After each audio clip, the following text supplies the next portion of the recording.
ರಾಜ್ಯದಲ್ಲಿ ಕಾಂಗ್ರೆಸ್ ಸರ್ಕಾರ ಹೇಗಿದೆ, ಯಾವ ರೀತಿ ಕೆಲಸ ಮಾಡ್ತದೆ ಅನ್ನೋದಕ್ಕೆ ಇದೊಂದು ಜೀವಂತ ಉದಾಹರಣೆ.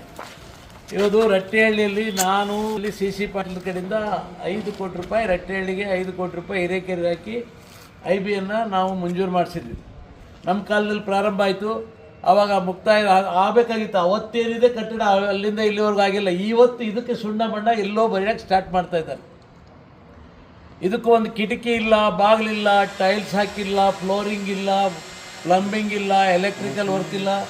ಇನ್ನು ಇದಕ್ಕೆ ಇವತ್ತು ನೋಡಿ, ಇದು ಹೂಮಾಲೆ ಹಾಕಿದ್ದಾರೆ, ಬಾಳೆಕಂಬ ಕಟ್ಟಿದ್ದಾರೆ. ಯಾಕೆಂದರೆ ಇದು ಕರ್ನಾಟಕ ರಾಜ್ಯದಲ್ಲಿ ಮುಖ್ಯಮಂತ್ರಿಗಳು ಹಾವೇರಿಯ 1000 ದಿನಗಳ ಸಮಾವೇಶ ಮಾಡ್ತಾ ಇದ್ದಾರಲ್ಲ, ಆ ಸಾಧನಾ ಸಮಾವೇಶ ಇದೆಯಲ್ಲ, ಆ ಸಾಧನಾ ಸಮಾವೇಶಕ್ಕೆ ಇದೊಂದು ಅಭಿವೃದ್ಧಿಯ ಅವರ ಸಂಕೇತ. ಹೋಗಲಿ, ರಾಜಕೀಯದವರಿಗೆ MLAಗೆ ಬುದ್ಧಿ ಇಲ್ಲ, ಮುಖ್ಯಮಂತ್ರಿಗೆ ಬುದ್ಧಿ ಇಲ್ಲ, ಸರ್ಕಾರಕ್ಕೆ ಮಂತ್ರಿಗಳಿಗೆ ಬುದ್ಧಿ ಇಲ್ಲ ಅಂತ ತಿಳ್ಕೊಳ್ಳಿ. ಆದರೆ ಜಿಲ್ಲಾಧಿಕಾರಿಗೆ ಅದರ ಬುದ್ಧಿ ಬೇಡವಾ? ಜಿಲ್ಲಾಧಿಕಾರಿ ಗೊಂಬೆ, ಕೈಗೊಂಬೆ, ಮುಖ್ಯಮಂತ್ರಿಗಳ ರಾಜ್ಯ ಸರ್ಕಾರದ ಕೈಗೊಂಬೆಯಾಗಿ ಇನ್ನೂ ಏನೂ ಆಗದೆ ಇರುವಂಥ ಬಿಲ್ಡಿಂಗನ್ನು ಉದ್ಘಾಟನೆ ಮಾಡ್ತಾರಲ್ರಿ, ನಾಚಿಕೆ ಆಗಬೇಕು ಇವರು. ಇದೇ UB ಬಳ್ಕರ್ 2018ರಲ್ಲಿ ನಾವು ಏತ ನೀರಾವರಿ ಯೋಜನೆ ತಂದಾಗ ಇವರು ಪೂಜೆ ಮಾಡೋಕ್ಕೆ ಬರಲಿಲ್ಲ. ಇವರು ಶಾಸಕರಾಗಿದ್ದರು 13ರಿಂದ 18, 17, 16ರಲ್ಲಿ. ಅವಾಗ ಹೇಳಿದ್ರು, ಎಲೆಕ್ಷನ್ ಬರ್ತದೆ ತರಾತುರಿಯಲ್ಲಿ. ಅವತ್ತು ಸರ್ಕಾರದ ಅಧಿಕೃತ ಆದೇಶ, ಆಡಳಿತಾತ್ಮಕ ಮಂಜೂರಾತಿ ಎಲ್ಲ ಆದಾಗ ಕೂಡ ಅವತ್ತೇ ರುದ್ರಪ್ಪ ಲಮಾಣಿಯವರು ಉದ್ಘಾಟನೆ ಬಂದರೆ MLA ಬಂದಿರಲಿಲ್ಲ. ಇವತ್ತು ನೋಡಿ, ಏನಿಲ್ಲದೆ ಇದನ್ನು ಉದ್ಘಾಟನೆ ಮಾಡ್ತಾರೆ ಅಂದರೆ ಇದು ಶಾಸಕರ ಒಂದು ಅಭಿವೃದ್ಧಿಯ ಸಂಕೇತ. ಉಗಿರಿ ಸರ್ಕಾರಕ್ಕೆ ಧಿಕ್ಕಾರ, ಧಿಕ್ಕಾರ, ಧಿಕ್ಕಾರ, ಧಿಕ್ಕಾರ, ಧಿಕ್ಕಾರ, ಧಿಕ್ಕಾರ, ಧಿಕ್ಕಾರ, MLAಗೆ ಧಿಕ್ಕಾರ, ಧಿಕ್ಕಾರ, ಧಿಕ್ಕಾರ, ಧಿಕ್ಕಾರ, ಜಿಲ್ಲಾಧಿಕಾರಿಗೆ, ಜಿಲ್ಲಾಧಿಕಾರಿಗೆ, ಜಿಲ್ಲಾಧಿಕಾರಿಗೆ, ಮುಖ್ಯಮಂತ್ರಿಗೆ. ಹಾವೇರಿ ಜಿಲ್ಲೆಯ ರಟ್ಟಿಹಳ್ಳಿ ತಾಲೂಕಿನಲ್ಲಿ ಪೂರ್ಣಗೊಳ್ಳದೇ ಇರುವ ಪ್ರವಾಸಿ ಮಂದಿರವನ್ನು ಲೋಕಾರ್ಪಣೆ ಮಾಡಿರುವುದಕ್ಕೆ ಮಾಜಿ ಸಚಿವ BC ಪಾಟೀಲ್ ಅವರು ಕಿಡಿಕಾರಿದ್ದಾರೆ.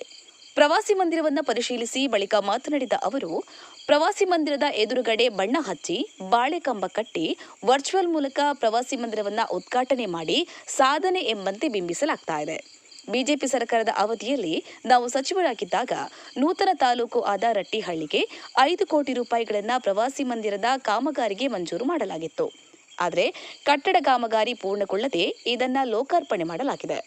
ಹಾವೇರಿ ಜಿಲ್ಲೆಯಲ್ಲಿ ನಡೆದ ಕಾಂಗ್ರೆಸ್ ಸಾಧನಾ ಸಮಾವೇಶದಲ್ಲಿ ಕೂಡ ಈ ಕಾಮಗಾರಿಯನ್ನ ಸಾಧನೆ ಎಂಬಂತೆ ಬಿಂಬಿಸಲಾಗಿದೆ. ಹಿರೇಕೆರೂರು ಮತ್ತು ರಟ್ಟಿಹಳ್ಳಿ ಪ್ರವಾಸಿ ಮಂದಿರಕ್ಕೆ 10 ಕೋಟಿ ವೆಚ್ಚದಲ್ಲಿ ಕಾಮಗಾರಿಯು ಪ್ರಾರಂಭ ಆಗಿತ್ತು. ಈಗಿನ ಸರ್ಕಾರ 1000 ದಿನ ಪೂರೈಸಿದ ಹಿನ್ನೆಲೆಯಲ್ಲಿ ಅಪೂರ್ಣಗೊಂಡ ಕಾಮಗಾರಿಯನ್ನು ಪೂರ್ಣಗೊಂಡಿದೆ ಎಂದು ಲೋಕಾರ್ಪಣೆ ಮಾಡಿದೆ. ನಮ್ಮ ಜಿಲ್ಲೆಯ ಜಿಲ್ಲಾಧಿಕಾರಿಗಳಿಗೂ ಬುದ್ಧಿ ಬೇಡವಾ? ಈ ವಿಚಾರವನ್ನ ಜಿಲ್ಲಾಧಿಕಾರಿಗಳು ಸರ್ಕಾರದ ಗಮನಕ್ಕೆ ತರಬೇಕಾಗಿತ್ತು. ಆದರೆ ಅವರು ಪೂರ್ಣಗೊಳ್ಳದೇ ಇರುವ ಪ್ರವಾಸಿ ಮಂದಿರದ ಉದ್ಘಾಟನೆಗೆ ಅವಕಾಶ ಕಲ್ಪಿಸಿದ್ದಾರೆ ಎಂದು ದೂರಿದರು. ಇನ್ನು ಕಟ್ಟಡ ಕಾಮಗಾರಿ ವೀಕ್ಷಣೆಯ ವೇಳೆ ಬಿಜೆಪಿ ತಾಲೂಕು ಅಧ್ಯಕ್ಷರಾದ ದೇವರಾಜ ನಾಗಣ್ಣವರ, ಸೃಷ್ಟಿ ಪಾಟೀಲ, ಪಟ್ಟಣ ಪಂಚಾಯತ್ ಸದಸ್ಯರಾದ ಬಸವರಾಜ ಆಡಿನವರ, ರವಿ ಹದಡಿ, ಶ್ರೀದೇವಿ ಶ್ರೀನಿವಾಸ ಭೈರಪ್ಪನವರ, ಮಂಜುಳಾ ರಾಮಚಂದ್ರಪ್ಪ ಅಗಡಿ, ಸ್ಥಳೀಯರಾದ ಬಸವರಾಜ ಕಟ್ಟಿಮನಿ, ರಾಜು ಪಾಟೀಲ, ಸುಶೀಲ್ ನಾಡಿಗೇರ, ಪ್ರಶಾಂತ ದ್ಯಾವಕಳ ಸೇರಿದಂತೆ ಅನೇಕ ಬಿಜೆಪಿ ಕಾರ್ಯಕರ್ತರು ಜೊತೆಗಿದ್ದರು. ಯಲ್ಲಪ್ಪ ಮರಾಠೆ, ಜೈ ಭೀಮ್ ನ್ಯೂಸ್, ರಟ್ಟಿಹಳ್ಳಿ. ಜೈ ಭೀಮ್ ನ್ಯೂಸ್ 24x7 ಇದು ಬಹುಜನರ ನ್ಯಾಯಕ್ಕಾಗಿ.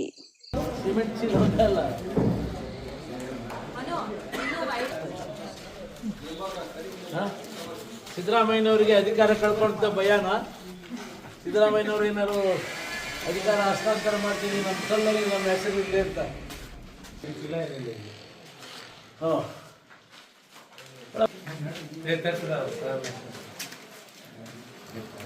ನೋಡಿ, ಇನ್ನೂ ಕಿಟಕಿಗಳು ಹಚ್ಚಿಲ್ಲ, ಮಣ್ಣು ಟೈಲ್ಸ್ ಎಲ್ಲ ಇಲ್ಲೇ ಇದೆ, ಎಲ್ಲೂ ಪ್ಲಾಸ್ಟರ್ ಆಗಿಲ್ಲ. ಮೇಲೆ ನೋಡಿ, ಎಲೆಕ್ಟ್ರಿಕಲ್ ವರ್ಕ್ ಇಲ್ಲ, ಪ್ಲಂಬಿಂಗ್ ವರ್ಕ್ ಇಲ್ಲ, ಫ್ಲೋರಿಂಗ್ ಇಲ್ಲ. ಇಂಥ ಕೆಟ್ಟ ನಾನು ನೋಡಿಲ್ಲಪ್ಪ.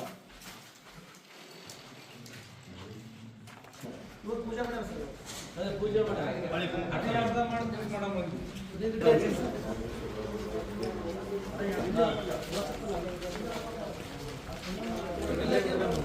ಎಲ್ಲರೂ ಬರೀ ಎಲ್ಲ ಮೆಟ್ಟಿನ ಮೇಲೆ ಅಲ್ಲಿ ಮಾಡಿ ಅವ್ರ ಕೆಲಸಗಾರ